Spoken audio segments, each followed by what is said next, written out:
réew mi bañ naa dootuñu nangu kenn jaay nu réew mi bañ naa déet réew mi bañ naa déedéet dootuñu fi nangu buumu jaam. am Pape Malick Ndour yee moom bu mu ñu fondoo lu waral loolu yee na jox jeunesse bi cër respecté leen yee xam nga mënul jël jeunesse bi yëpp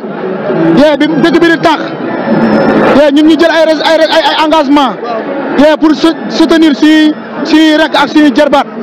ndax dëkk bi ku gis dëkk bi xam ne metti na yee kon tey su fekkee rek ñoo gëmloo da ngay wutal jeunesse bi liggéey xam nga ñu jël suñuy quarante booy yëpp jël seeni quarante jox leen yee bu depuis booba léegi booy benn yoon lañ ko si une semaine lañ xëy ñaari semaine ñu fay leen weer boobu noonu salaire mais depuis loolu booba léegi man li may wax rek Macky Sall bonul de mais dafa am si ñenn ñoo xam ne ñoo ànd ak Macky Sall ñoom ñoo bon baaxuñu parce que liggéeyuñ yaa ngi gis Pape Malick Ndour ku respecté wul sénégalais respecté wul doomu aadama respecté wul jeunesse bi. te soo yóbbante ci Macky Sall loo koy wax. non Macky Sall la ñuy interpréter direct ci. loo koy wax ministre de la jeunesse muy carrément Pape Malick Ndour liggéeyul te mu ngi lay jaxase ak jeunesse bi. ñaata suuf lañ bëggee xale yi. non benn weer lañ leen fay.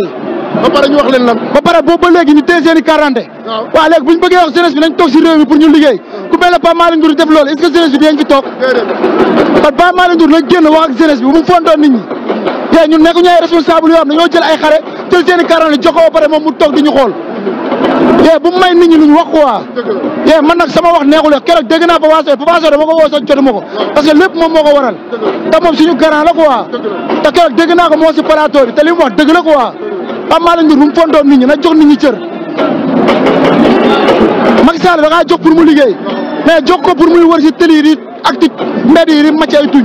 man maa ngi sant yàlla man ka waxuma sama bopp parce que maa ngi sant yàlla mais am na ñoo xam ne mënuluñ seen bopp dara si liggéey boobu nag bi ñu leen ko waxee am na si ñoo xam seen yaay dañ leen a ñaanal ba xamul fu mu toll ndax ay semeur la ñuy xëy di taxawaal mais Pape Malick Ndour mi nga xam ne tey jii nii Macky Sall jëloo ay engagement ne day jox jeunesse bi daf kaa jox mu liggéey moom moo ñu proposé ñu jël suñuy booy indil leen kon bu mu fontoon nit ñi na wax booy lu leer xaw ma kan la àndal si élection yi nag mais ku mu àndal mu ngi lay yàqal Pape Malick Ndour képp ku mu àndal laa la wax mu ngi lay yàqal parce que li mu wax jeunesse bi dara du si dëgg. dëgg na la. moom xam na ma bu baax xam na ne kii wax nii moom kii wax xam na ne moom yàgg na taxaw na si kanam moom wax man du ma jàdd lay wax. kon la mu waxoon yëpp gisoo ci dara. gisuñu si dara Macky Sall su fekkee mu may dégg ak ay njoñam. Pape Malick Ndour da koy yàqal. jiar kontaane jox cër mbokk àdduna jiar kontaane jox cër mbokk internet C'est le bon TV kon mbokkum réew mi ci seen chaîne la chaîne de la vérité ci seen chronique comme ni leen koy defalee saa su ne ci actualité réew mi mais balaa nooy sori rek dañuy wax bàkk bi dooley jën ndox la dooley saxaaraay la mais dooley site internet chaîne YouTube abonnement la aimer commenter et partager xam naa ni yéen a ngi ci mais gën leen ci nekk ndax loolu rek ngeen mën a doolalee chaîne bi loolu ngeen mën a jàppalee Kona di wax ni nag ku am ñaari junni yoo mayal ku la neex waaye soo bëggee dégg dëgg jàppal C'est le bon TV di nuyu mon ami mon frère Cheikh Ahmadou Bamba Mboup borom Global Excellence Group fële ca Parcelles Assainies unité 22 villa numéro 244 borom Ndindi service arène bi sécurité ak lépp lu nga xamante ni tey moo jëm ci liggéeyu ndaw ñi man mii di wax ak yéen moo ma formé en tant que sécurité doomu ndey Pape Modou Fall borom Diourbel di nuyu ñëpp ku lim doo matal mais oto lu mu xaj-xaj nuyul ma yaay booy xaj ci damay ñëw directement ci waxtaan bi comme débat bu ma leen wan noonu wax ji ma leen wan noonu ci kanam muy waxu Papa Boy Djiné Papa Sow it wax na ay leeral lu ñuy indi ci li xew ci diggante Papa Boy Djiné Papa Sow ak Pape Malick Ndour les 3P maanaam ñii nga xam ne ñoo gàcceel ndaw yi Sénégal ñoo gàcceel jeunesse su Sénégal waaye ñii nga xam ne amuñu gàcce amuñu intelligence xamuñu lan moo xew léegi nag bañ leen tegalee loolu ngeen dégg ñoom Papa Sow wax na dal na ci kaw Pape Malick Ndour Papa Boy Djiné wax na am na ñeneen tamit noppi nanu woon ñemewuñoo wax waaye ñoom it ci mbir mi lañ bokk te ay mbër lañu noppi nanu ñemewuñoo wax te ci mbir mi lañ bokk ndax jamono boobu wax ji bari woon na ku ne jug di attaqué ku ne jug di wax ay réew mi kenn du ko taal xam nga ñun dañuy liggéey réew mi jeunesse bi dañ leen war a jàppale ñu nangam réew mi yooyu yëpp lii moo nekkoon ci ginnaaw te boobu ba mu jotee liñ naan ñun nekkuñu ay magum waxoon naa ko xamoon naa ko ay magum waxoon naa ko lan muy man mii di wax ak yéen ak ki nga xam ne moom mooy Tapha Mbeur yëkkati woon nañ ci ay kàddu ca jamono boobu on nous a traité de tous les noms d'oiseaux ñun ak lu làmb yekk ñu lu nekk ba Papa Sow dem toog ci télé Bécaye Mbaye nekk fa di wax di yàq sama der naan ñun dañoo réew ak ay ñun Pape Malick Ndour ñoom liggéey lañ séq ak moom ak Pape Malick Ndour daf leen fekk ñu jël jeunesse bi di liggéey di du leen utal liggéey xam nga ñu xamal leen ne utalloowuñ leen liggéey ay nervi ngeen dañ leen a recruter pour ngeen maate les sénégalais dañ leen a recruter pour ngeen xeex ak sénégalais yi dañ leen a recruter pour ngeen faire face ak peuple bi nga xam ne tey ñoom ñooy manifester di wax ni ñoom d'accorduñ ci réew mi nu muy doxee kon ay défaillant ngeen ñu bañ lu ne ñu yekk ñu ko lu ne ñu wax ñu ko nañu dem ñu déglu man la ma ca waxoon ca jamono boobu ak ki nga xam ne moom mooy Tapha Mbeur le lutteur patriote lañ ca waxoon ñu dellusiwaat commentaire ko. yaa ngi dégg Pape Malick Ndour dafa pare pour yàq parcelle ñun ñu pare pour defar parcelle. ñun ak moom dañuy jàkkaarloo xam nga la mooy problème bi nervi caché yi muy préparé nii nervi masqué boo yu bëri dañ leen di woo secteur di nga ñu ne la indil ma 10 personnes 10 personnes yooyu xam nga pour lan la yow doo xëy doo gont chaque weer keroog lañ leen doon defal seen contrat yi place du souvenir chaque fin du mois ñu fay la 80 000 sakketoo ne pavage pour pavage la te du pavage kenn xëyul ñëpp a ngi seen kër yi tëdd chaque weer ne la fay 80 000 pour lan ministre bi su amee fu muy dem yéen la ñuy woo ngeen génn gunge ko jiitu ko fa ku ko nar a indil wax yéen ngeen dal si kawam su manifestation amee askan wi bëgg a manifester ñu ne la yéen génn leen taxaw seen koñ bu fi kenn taal. mais jeunesse boobu est-ce que ñoom ñooy police wala ñooy gendarme bay tere kenn mu taal mais bu mu yàq parcelle Pape Malick na utal jeunes yi liggéey ci leneen moo wax mu ne emploi des jeunes ci Jakarta la ko yaakaar Jakarta mooy jàkkaarloog sa dee jël na ay Jakarta am fu mu ko yóbbu ak ñooñu taal na foofu fii bis bu fi indee Jakarta dañuy woo presse ba mu ñëw dajale ko ci terrain bi taal Jakarta yi parce que fii ñi fi nekk yor seen i diplôme duñ fi jeex société yaa ngi fi usines yaa ngi fi lépp a ngi fi nañ employé booyu ñu liggéey mu créé moom ay emploi yeneen yu bokkul ak Jakarta dee yi fi am yëpp 80% bi Jakarta yee ko waral fii capital la. mais ndërgëlu ma fan yi laa la wax gisoo leen sorti yi xanaa man sama li ma concerné mais xam naa mbër yu bëri yoo xam ne ay nervi lañ nga naa ma la te ay mbër yu mag ba pare nag li ma si metti képp ku dëkk ci banlieue bi dañ lay salteelal sa tur doomu autorité boobu pourquoi demul si yeneen town yi est-ce que nekkul mbër yi kese lañ interpellé pourquoi buñ soxlaa bale douce mais banlieue bi la ñuy ñëw pourtant lu tax buñ soxlaa ku leen defloo sale boulot mais si banlieue bi la ñuy ñëw loolu la bu dee lutteur d'opinion nga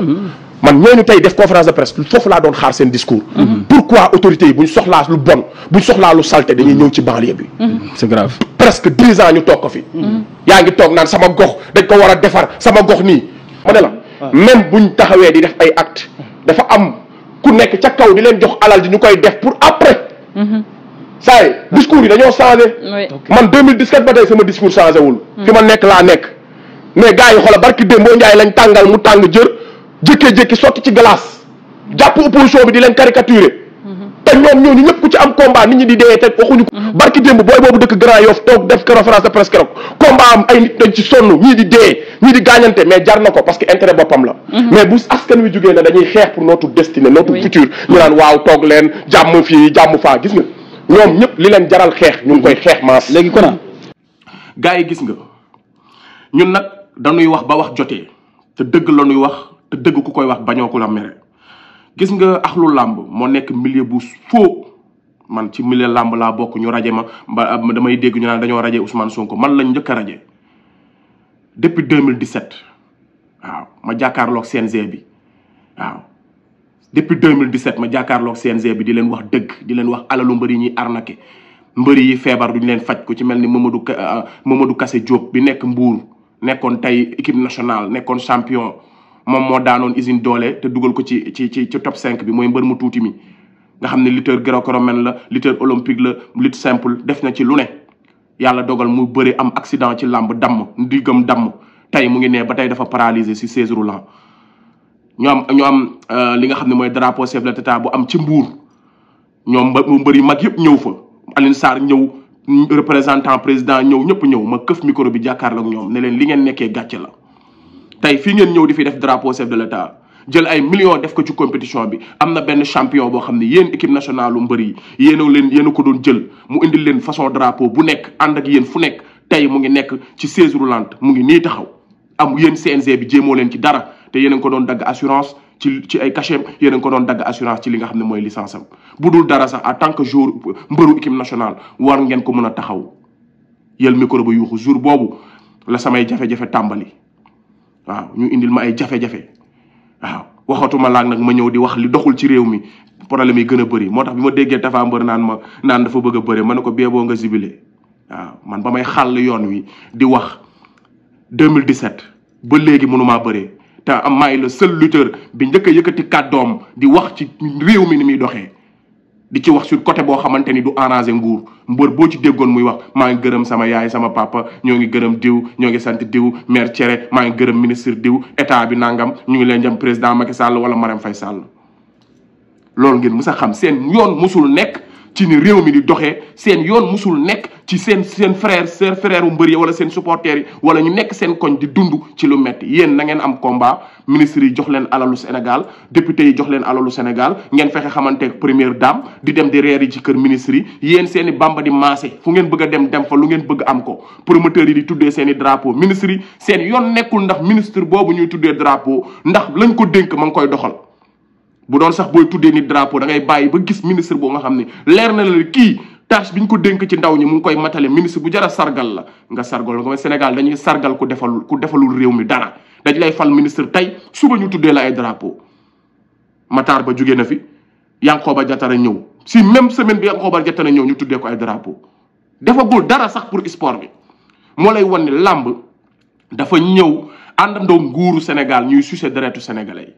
te làmb moo ci gën a yéeme nag ndax làmb askanu Sénégal ak ndaw yi Sénégal ñoo ko bëgg di leen topp ñoom mbëri làmb yi waaye lépp luy daaneel économie réew mi ak lépp luy gën a dindi réewu sénégalais yi làmb lañ ciy jël teg ko pour mu nekk benn instrument pour lan pour daal di jaxase xelu sénégalais yi wala boog yóbbu sénégalais yi ci paresse ci bëgg ci contentement boo xam ne boo demee ba ñibbi sa kër contentement boobu du la mën a jox loo reeree maanaam dañ lay bëgg a yóbbu ci émotion ku émotif du xalaat moo waral gis nga tey ñu jël làmb ji Amadou Ba financé combat yi financé promoteurs yi nga xam ne amuñu woon 1000 francs bu ñu tëddee te barki démb lañ doon taxaw naan làmb ji daa dee làmb ji nguur gi jàpp ci mais nguur gi bugg maanaam soxlawul làmb soxlawul yéen ñi nekk ci biir làmb daf leen jàppee instrument mooy que bu lépp dee dox ci réew mi soxlawuñ leen na jafe-jafe am wala ndaw ñu commencé comprendre ñu ne nañ dem jëli ji suñu instrument yi ñu ñëw pour nelawal askan wi ñu tëgg ay làmb yu mag Modou Lo ñëw Balla Gaye ñëw et cetera ñoom it ñu nangoo doon instrument nangu naa nag ñu tëggal leen i làmb loolu mooy dëgg ñu jël làmb def ko ci alal def ko ci làmb pour jeunes yi ci nekk mën cee gis seen bopp lu daadu la waaye barki démb rek yéen a taxaw naan état bëggul làmb ba ma naan leen état mu bëgg làmb ak mu ñàkk bëgg làmb bariwul njariñ làmb discipline la boo xamante ni dafa am état daf ci am rôle bu mu ci war a jouer te daf ko ci war a jouer c'est pas important Macky Sall di bëgg làmb wala mu ñàkk bëgg làmb pour mu defal làmb mais chaque instant dañ leen di jël ci moment bi nga xamante ni moment de éveil de conscience la war a doon moment bu historique la war a doon moment bu décisif la war a doon pour askanu Sénégal ñu jël leen yéen mbëru làmb yi jël làmb def ko instrument teg ko ci diggante l'essentiel ak li nga xamante ni moom mooy caaxaan maanaam essentiel bi askan bi war a jëm dañuy jël làmb doxal na ko ci diggante loolu ak ndaw ñi pour ndaw ñi bañ a focus ci l'essentiel loolu jàllatul parce que askanu Sénégal dafa am benn nit bu jug taal seeni xel ñu naan dafay taal réew mi mais taalul réew mi xel yi la taal éveil de conscience de masse la def loolu rëcc na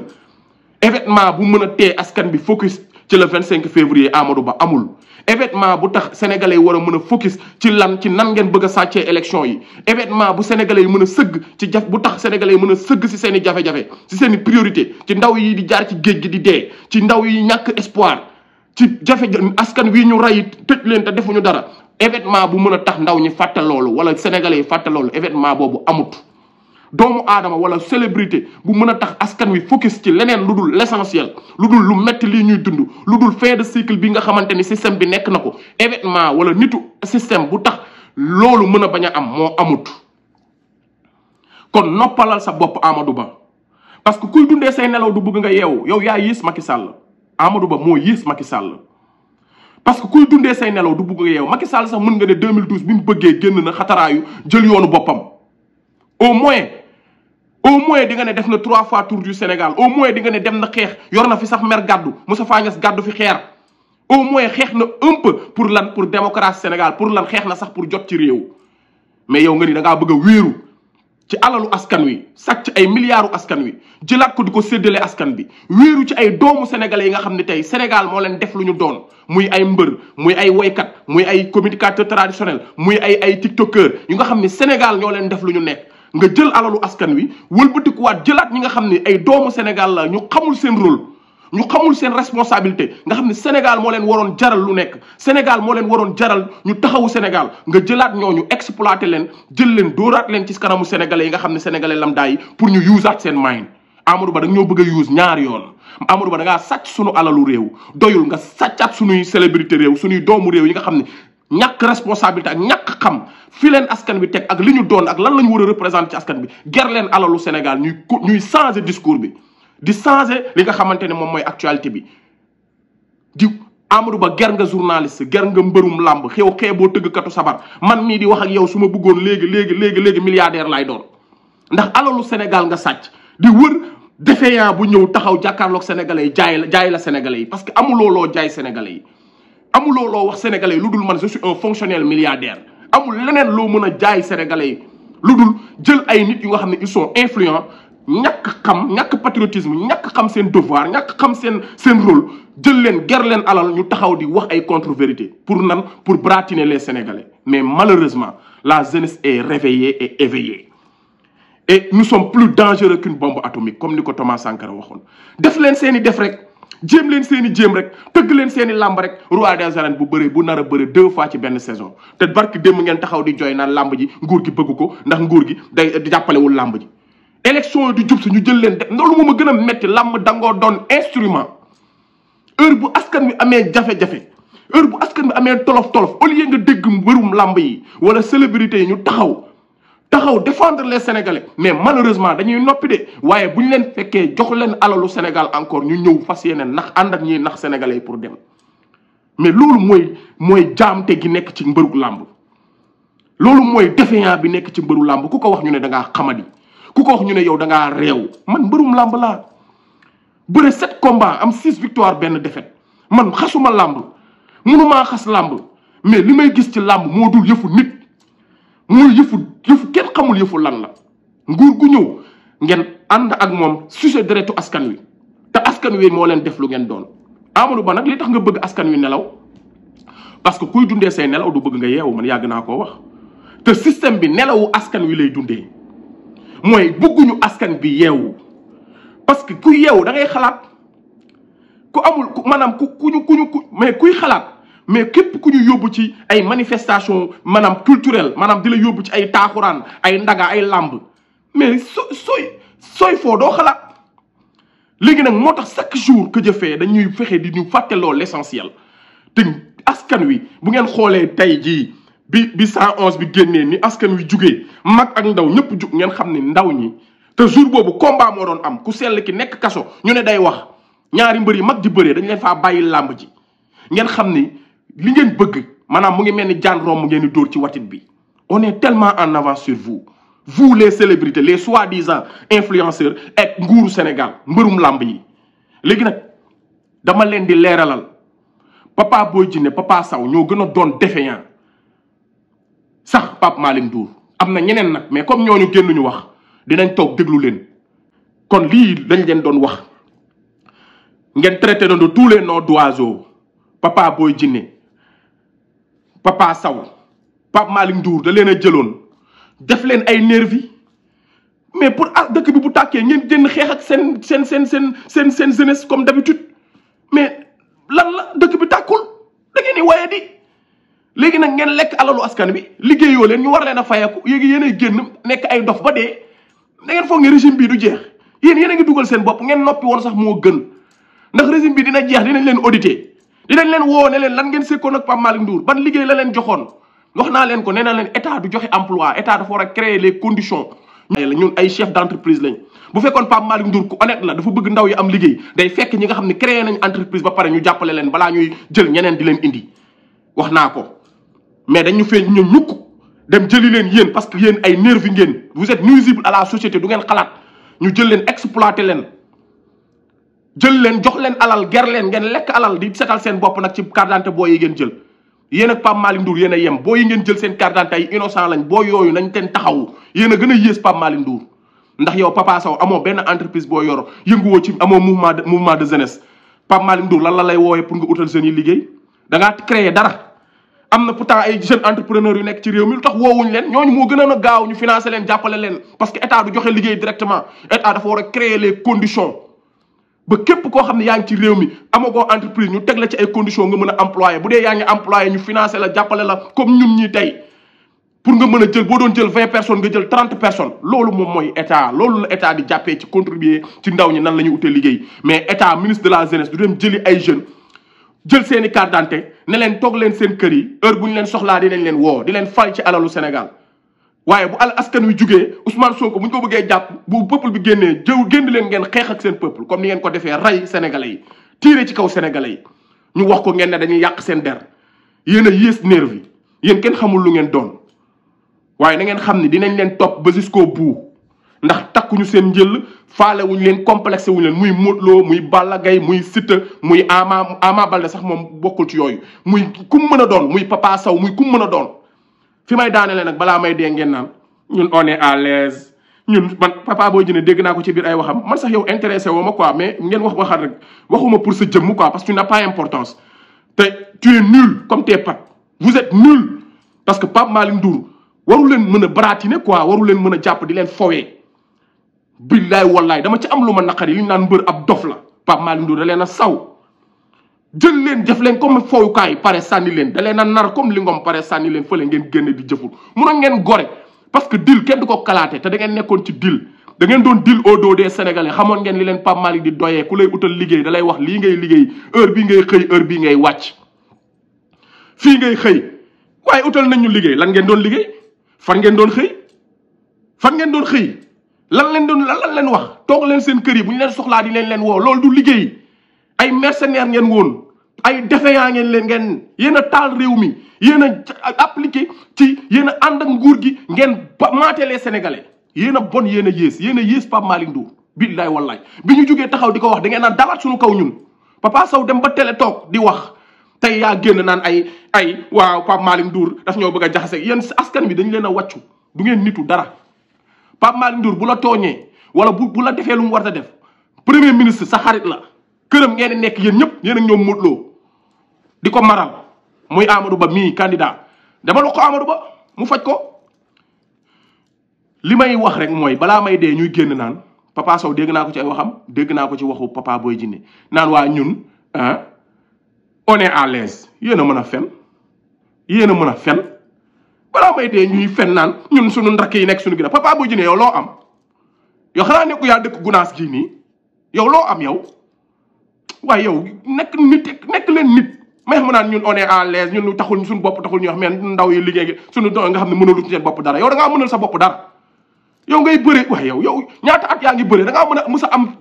waaye yow da ngaa mës a am sax 1 million boo moomal sa bopp ci làmb loo am amoo kër amoo oto yoroo dara di use deretu sénégalais yi ñu jël la exploité la jël alalu askan bi jox la ko nga génn naan non ñun yoru ñun sax suñu bopp taxul Papa Sow dégg naa nga koy wax fii nga taxaw naan ay man dañ may fay 800 000 francs par mois te sama kër laay toog ma génn wax ko nga ni man dama laa yàq mais yaa ko wax te tu es nuisible à la société buñ la dee fay 800 000 te liggéeyoo ko yaa ngi woo jeunes yi ci paresse yaa ngi wax ni kon jeunes yi jaratul ngeen ut liggéey jaratul ngeen góorgóorlu ci métier wala ci njàng am leen relation rek su ngeen amee relation di ngeen mën a am xaalis te du ngeen liggéey te loolu même bu dee dëgg la waruloo ko wax nga ni dama laa yàq pourtant yàquma la képp ku fi wax loo xamante ni dafay indi paresse ci jeunesse bi dafay décourager loo ndaw ñi ci liggéey ci l'essentiel dañ lay wax ni li nga wax du dëgg te yow loolu du sa rôle comme nag Papa Sow yow ci sa bopp nan nga nekkee à l'aise lu dul say moroomu góor ñoo lay daggal salaire te liggéeyoo ko loolu mooy à l'aise yéen waaye bala amay dee Youssou Ndour moo leen ëpp alal te moo ngi nii ñaata at mu ngi ci nguur te waykat la daan way ay maa demba bu fekkee du yow ku mu mën a doon yaa ngi ñuy tooñ courant bi coupé na dund gi seer na dugg ci nguur pendant presque 12 ans mu muuma ci problème mu askan bi te mu moo milliardaire la balaa may dee bu ngeen àndee nguur mu kalaate ngeen génn naan ñun sax taxuñu woon suñu bopp mais ñun askan bi ñun jeunesse bi ñun sax ñun on est à l'aise lu ngeen am da ngeen a am dara ñu leen gën ëpp alal ñu ngi nii nekk ci biir nguur di dundee alalu askan bi ne mit ci déchets askan bi yéen yoroo leen tous bu ngeen seen dil bu kalaatee ngeen taxaw naan ñu ay gis nga da ngeen bëgg ngeen respecter les sénégalais da ngeen assumer ni yéen ak Pape Malick Ndour yéen a yem yéen a yées Pape Malick Ndour ngeen assumer ngeen ànd ak moom comme ni ngeen àndoon ak moom demain fera jour lépp dina leer ci kanamu sénégalais yi régime bi dina jeex bientôt 3 mois ngeen taxaw rendre compte devant les sénégalais ban liggéey la leen Pape Malick Ndour doxoon ak lan ngeen doon liggéey période bi réew mi di tàkk yéen a ko wax période boobu ñu amoon liggéey sax dañoo toog seen kër kenn liggéeyul yéen ngeen am liggéey lu ngeen doon liggéey lu ngeen doon liggéey il faut ngeen wax ñu lan ngeen doon liggéey période bi réew mi di tàkk nga xam ne kenn mënul dem xëy yéen rek yéen a am liggéey ci période crise léegi période boobu ngeen ñuy wax lan ngeen doon liggéey ak lan lañ leen doon fay ak ban façon liggéey ngeen doon liggéey loolu di ngeen ñu ko wax di ngeen ko rendre compte devant les Sénégalais comme ay dof ngeen yéen a génn siiwal yéen a génn ñëpp sax xamoon nañu mais yéen a génn toj kaas yi ndax biñ koy wax da ngeen ne ñun nekkuñ ci dëgg waxuñu dëgg am ngeen droit Pape Malick Ndour woo leen utal leen liggéey am na ñeneen nag am na yeneen mbër parce que jamono yooyu gis nga ay mbër yu fi génn naan waa sama koñ kenn du fi taal ñoo ñëpp ci lañ bokk ay sama koñ kenn du fi taal ku fi taal man ngay changé te mbër yooyu sax ñoo nekkoon ci daanaka jeunesse bi lañ doon kaasal ba ñëpp xam foog ni jeunesse bi la ñuy kaasal ñu wëlbati ko jot li ñuy jot génn naan waaw dañoo war a diw daf ñoo war a may jàmm suñu koñ kenn du ko taal ñoo ñëpp ci lañ bokk utiliser la jeunesse utiliser votre image di dund ci alalu askan bi loolu lañ dul nangu loolu mooy jeex yéen mbëru làmb yi ak yéen célébrité yenn célébrité yi parce que fen dina yàgg loolu mais dëgg rek mooy mujj gars yi tey il faut que ñu waaw xam naa di ngeen ne tey tàng naa mais il faut que ma demee nii parce que ñii il faut que ñu wax ak ñoom ngeen baal ma gën a abonné gën a partagé jaa ngeen jëf